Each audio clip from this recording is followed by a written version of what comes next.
अगं तुला म्हणून सांगते तर तुझा ऐकतो. त्याचे कान धरण्यापेक्षा चार हिताच्या गोष्टी सांग त्याला. सासूबाई वाटेल तर काय बोलताय? मी कशाला यांचे कान धरू? खरं सांगू तुम्हाला तर आमच्यातलं सुख बघवत नाहीये. अगं काय बोललीस? तुमच्यात सुख बघवत नाही? हो असंच म्हणाले मी. तुम्हालाच आता आमच्यातलं सुख बघवत नाही.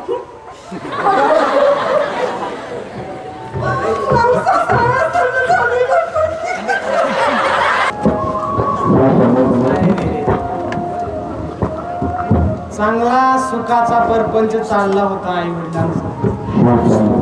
दिलं लग्न लावून. गेलं सगळं घरातील वातावरण गढूळ झालं. घरात भांडणं सुरू झालं. पुंडलिकाची आई आणि पत्नी हिच्यामध्ये प्रेमाचं नातं संपलं. अजिबात राहिलं नाही आणि सर्व घरात भांडणं कटकट सुरू झाली. आणि ही पुंडलिकाची बायको बघा आपल्या पतीचे म्हणजे त्या पुंडलिकाचे त्या बैलाचे कान भरवायला सुरुवात करते. आईविषयी नाना काय असेल नसेल ते सांगते आणि तोही सगळं ऐकतो आणि आपल्या आईचा द्वेष करू लागतो. आई वडिलांचा द्वेष करू लागतो. त्यांच्यावरती चिडतो आणि त्यांना लाथा घालायला सुद्धा मागे पुढे बघत नाही. बघा काय करतोय तो. चला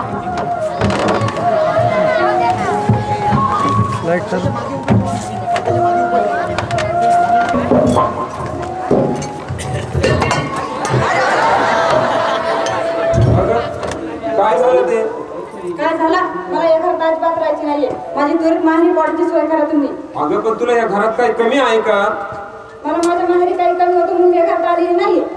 अगं पण सांगशील का काय झालं ते? ते तुमच्या थिरडे जाऊन विचार. मला सतत वाटेल तसं बोलत असते. माझं सतत पाळणा करत असते आणि मला सतत वाटेल तसं बोलत असते. कोण? माझ्या आईबद्दल बोलतेस का तू? हो मी त्याच थिरडीबद्दल बोलते. सतत मला वाटेल तसं बोलत असते आणि म्हणते मी तुम्हाला कामे सांगते म्हणून. हे जे आपल्या दोघांमधले प्रेम आहे ना तेच त्या थिरडीला बघवत नाहीये. आणि हे सगळं बोलणं सहन करायला का मी घरची दाशी नाहीये. ती माझी आई जरी असेल तरी ते मी सहन करणार नाही. बघूनच घेतो. कुठं गेली ती थेरडी? कुठं गेली ती थेरडी? कुठं गेली ती थेरडी? चाल थेरडे, चाल थेरडे, चाल थेरडे, चाल थेरडे, चाल थेरडे. पुंडलिका थेरडी कुणाला म्हणतोस? स्वतःच्या आईला जिने तुला जन्म दिला, तुझ्यासाठी नवसायास केले, तुझ्यासाठी जीवनभर पुस्तका खाल्या, लहानचा मोठा केला तुला आणि त्या आईला तू थेरडी म्हणतोस? गप्पच थेरड्या. झालास पण एक लक्षात ठेव मी अजूनही जिवंत आहे. गप्पच थेरड्या नाही तर तुझ्या कंबरडात लाथ घाली. प्रत्यक्ष जन्मदात्या पित्याला लाथ घालायला गेल्यानंच एवढी ताकद आहे तुझ्या पायामध्ये. माझी ताकद बघायची थेरडे तुला. माझी ताकद बघायची तुला. माझी ताकद बघायची.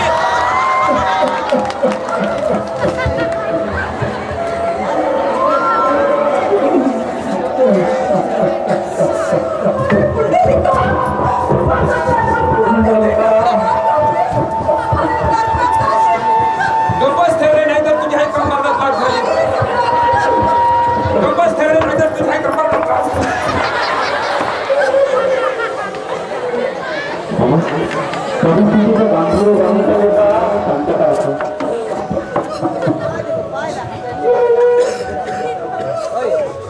नाटक एकच मिळशी बाकीचे राहते. श्री स्वामी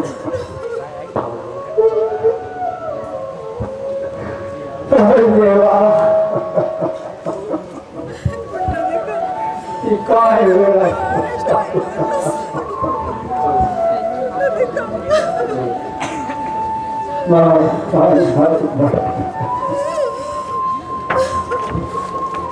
हे घ्या कापड आणि खबरदार पुन्हा आमच्या संसारामध्ये ढवळाढवळ कराल तर हे कापड घ्या आणि ते आडवळीच्या खोलीमध्ये पडून राहा.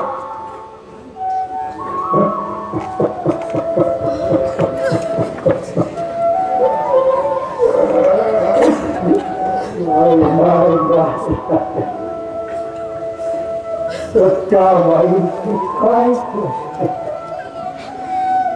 अहो आपलंच पोर ते लहानपणी नाही का मांडीवर घेतल्यावर लाथा झाडायचं तेव्हा कुठे आपण रागवत होतो त्याच्यावर. सत्याबाई तुम्ही नाही बोलत. आईची माया बनते. अहो पोराच्या किती चुका पदरात पडून घेणार आहात तुम्ही. आपणच मोठ्या मनाला क्षमा करायला नको. नाही काय झालं. आईच्या मायेला लाज नसते असं म्हणतात ते काही खोट नाही.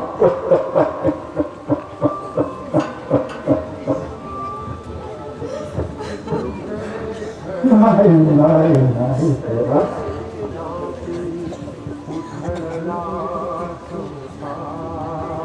मोठ्याच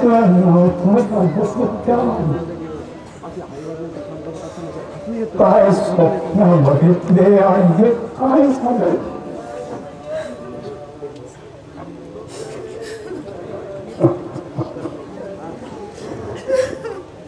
असं आपण हे काय पाठ केलंय म्हणून परमेश्वराला ते दिवस आपले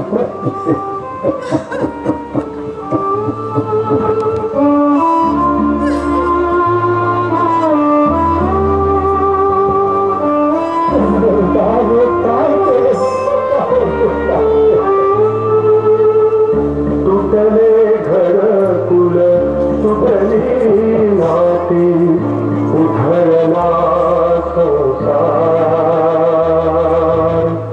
प्रेमालाही ग्रहण लागले उरला अंधकार.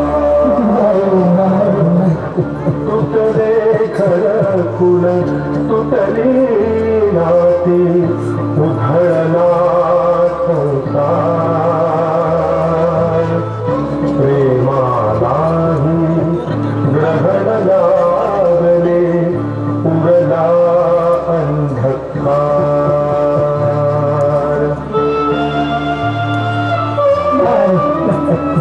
लाईट राहू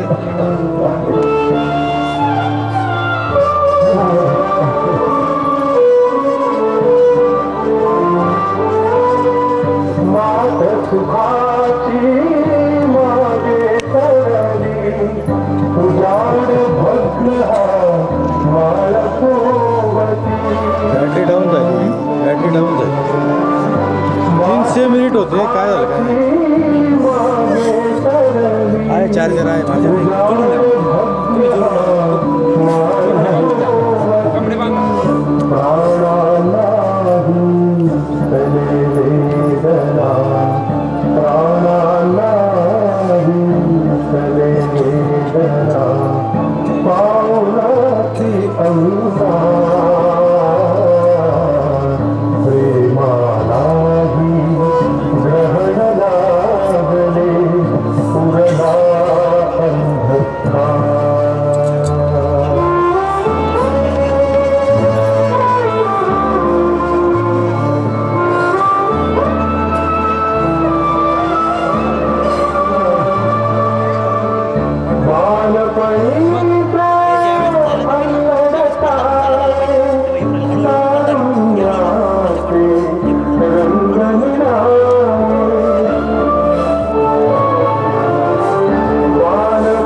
मी तुम्हाला सांगतोय चला गावाकडे करुणामय कहाणी सांगतोय.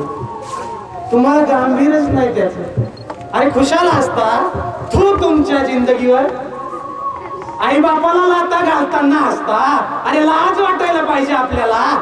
अरे ज्यांनी जन्म दिला आपल्याला त्याच्या कमरात पोरगा लाता घालतोय आणि आपण हसता. अरे जीव दिला पाहिजे अशा पोराने. प्रसंगाचं गांभीर्य काही समजलं पाहिजे आपल्याला. अरे किती वाईट प्रसंग आला. बायकोच्या आहारी जाऊन खरोखर आईच्या कमरात लाथ घातली होती आणि त्या काळापासून त्यावेळेस त्या परिसरातील काही तरुण आपल्या आई वडिलांना काशी यात्रेला घेऊन गेला. आपणही काशी यात्रेला गेलं पाहिजे असं पुंडलिकाच्या पत्नीच्या मनात आलं आणि नको असलेले सासू सासरे यांना बरोबर न्यावं. त्यांच्या निमित्तानं आपलीही काशी यात्रा घडेल असं त्यांना वाटलं. म्हणून ती पुंडलिकाकडे हट्ट धरते की तुमच्या आई वडिलांना घेऊन जाऊन त्यांच्या निमित्तानं आपलीही काशी यात्रा घडेल. आणि ती काशी यात्रेला जायला निघतात. परंतु त्या काळात अतिशय दुःखद घटना घडते. पुंडलिकाच्या आईची दृष्टी जाते, तिला दिसत नाही आणि पुंडलिकाचेही वडील खूप थकलेले असतात खूप. आणि अशा अवस्थेत तो आई बापाला ओढून काशी यात्रेला घेऊन चालला.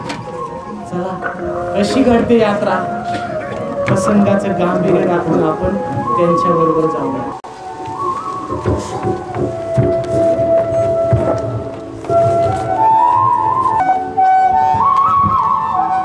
हे घे राणी पाणी.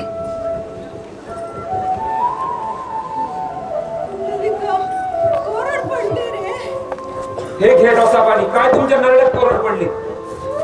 सारखं पाणी पाणी करत असता.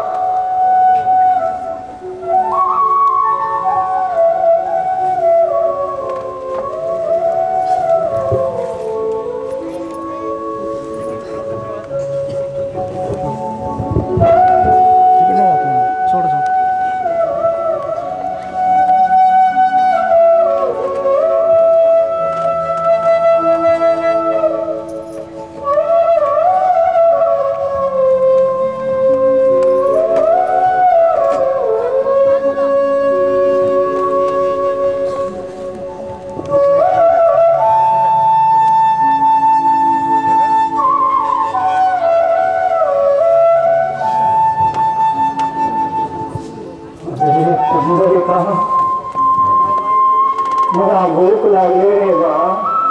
काही खायला मिळेल का? ही घ्या शिदोरी. सारखी भूक लागत असते काय तुमच्या पोटात खासड पडली.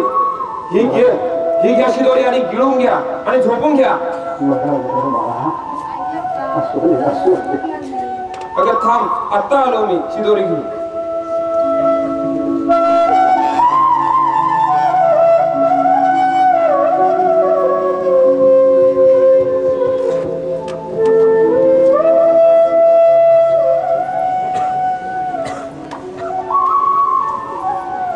फोटो फोटो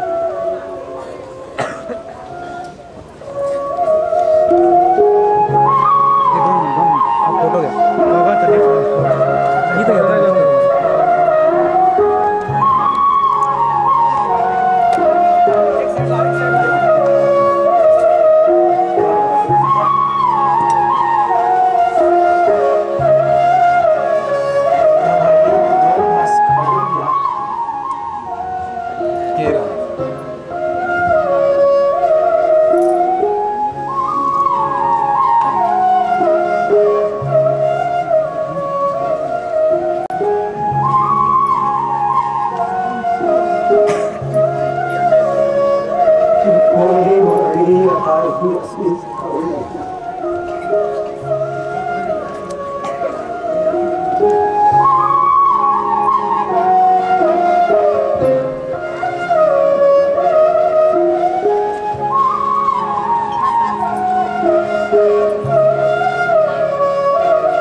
वास येतोय. कसला घाणेरडा वास येतोय हा. कोण या कुरूप महिला? अरे हा काय प्रकार आहे? इतक्या रात्री ह्या कुरूप महिला आणि घाणेरडा वास, नाकाला गगन सहन होत नाही. कुठे चालल्यात या? अरे मी शोध तरी घेतो या महिला कुठे चालल्यात. अरे कोण या महिला? काय प्रकार आहे हा? मी शोध तरी घेतो या कुठे चालल्यात.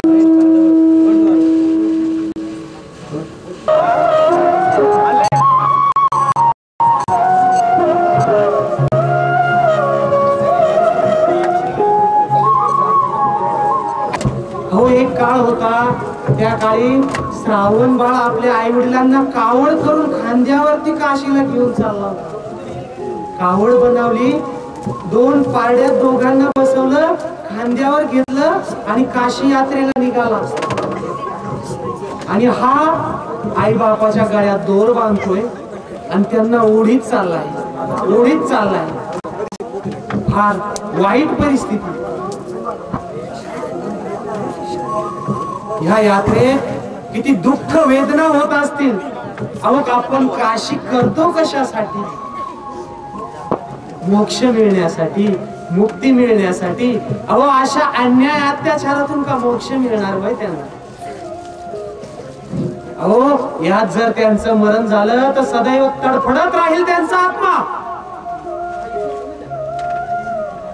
म्हणून काशी कशी करावी अशी? छी छी छी छी, हा मार्ग नव्हे. आणि तेवढ्यात यात्रेला जात असताना 3 काळ्या कुरूप महिला तिथून जाताना पुंडलिक बघतो. आणि बघितल्यानंतर त्यांचे अतिशय दुर्गंधी वास येत असतो. आणि वास आल्यानंतर हा पुंडलिक त्यांच्या मागे मागे मागे कुक्कुट स्वामींच्या आश्रमात जातोय. आणि हा कुक्कुट स्वामी म्हणजे त्याच्या आश्रमात जाऊन घडलं तरी काय?